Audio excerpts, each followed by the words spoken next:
So, what's up mga lods, this is Ayan TV and welcome to my channel. So ngayon, ipapakita ko sa inyo kung paano i-test kung full wave nga ba ang 5-pin rectifier na ating nabili. So meron kasing mga hindi full wave nito, kaya minsan yung ibang nagdi-DIY nagrereklamo sa YouTube channel natin na hindi raw nagsi-charging, malakas naman siya sa ilaw, pero sa charging hindi nagkakarga sa battery.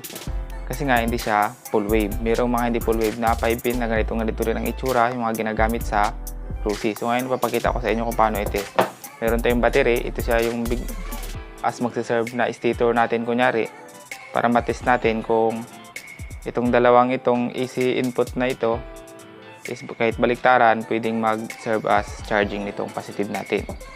So sa 5-pin rectifier nga pala, meron tayong pink AC input siya at itong yellow natin is AC input din galing sa stator natin.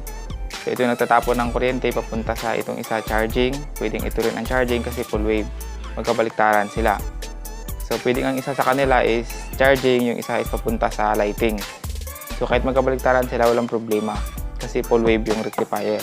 Ito naman yung red is positive papuntang battery. So ito siya galing dito sa stator. Pagpasok dito, i-rectify niya dito para maging DC papunta sa battery, mag-charge na sa battery. So ito negative. So siyempre negative yung green. Ito naman black is kanyang accessories wire. Nagsiserve din ito as ano siya, limiter. So ngayon meron tayong test light. Gamit natin siya ng test light. Test muna natin yung test light natin. So may ilaw naman yung test light natin. So ite-test kasi natin ito dito. So kunyari ito ang stator natin. Ang dalawang ito. Kung kahit na magkabaliktaran, kung magtatapon pa rin siya ng kuryente papunta dito. Para malaman natin na full wave siya. Kung isa dito sa dalawa, pero ito sigurado itong pink kasi ito yung white sa ibang rectifier. So same lang sila, sigurado ito na magtatapon ng kuryente papunta rito. Pero kung itong dilaw, hindi siya magtatapon papunta rito ng kuryente sa red, ibig sabihin hindi ito siya full wave.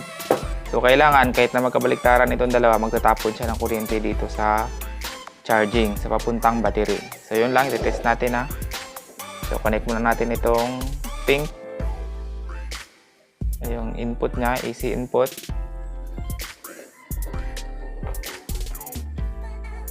So connect natin itong negative.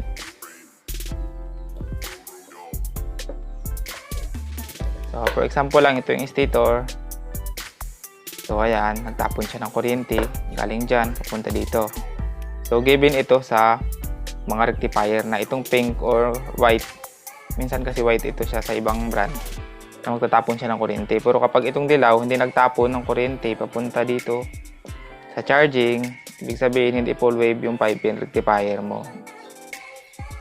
So ayan. So ito, full wave ito, tinest ko ito bago ko binili. So ayan siya. Yan. So kahit magkabaliktaran siya dun pagkabit mo sa stator, sa AC input mo, so walang problema. So yan lang mga lods, para malaman natin na full wave yung 5-pin rectifier natin is kailangan yung yellow wire natin is nagtatapon, pwede rin siya magtapon ng kuryente papunta rito sa ating charging o positive papuntang battery.